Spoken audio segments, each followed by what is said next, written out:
Okay, so we're just going to loosen the cranks like so. Might take a little bit of effort. Okay, and then once it's wound out, you can just loosen that off like so. Okay, so we're just going to pull that bolt right out.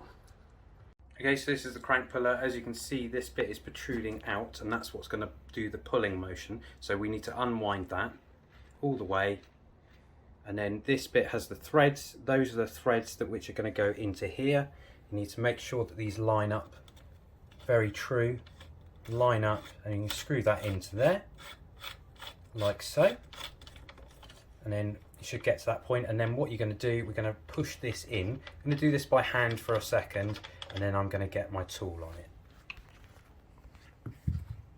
Okay, so now I'm going to get the Allen key on it just to give it a little bit more leverage. Now you'll have to hold the pedal as well, and sometimes you may need to get a bar on it as well, which I think we will in this case.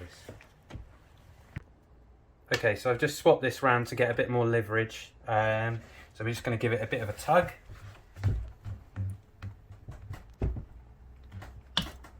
So it's just come in there, so I'm just going to turn it again just to give it a bit more. I'm going to push down this time.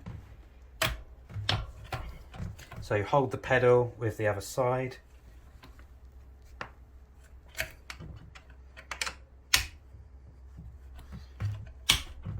There we go.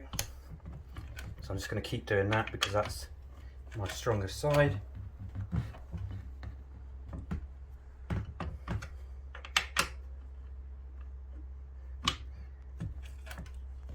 And it's just coming now.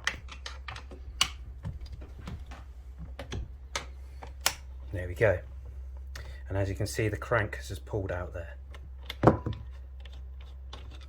it comes off. And you just unscrew it. Ta-da!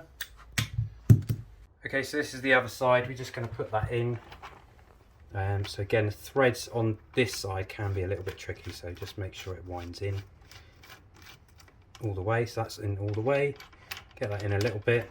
Okay, so this time I'm going to use a ratchet wrench. So obviously last time we used an Allen key, which is a typical bike tool. If you're more of a car mechanic, you might have these, and actually this gives you a bit more leverage. Okay. Okay, so just make sure the bike is stationary while you do this. Sometimes it's best not to be on a stand because the bike can move while you're putting a lot of effort in. Okay, so that's loosened right off now, so I'm going to pull that out and I'm going to just unscrew. And what you'll find is this should just pop off, like so. There we go, there's your crank off.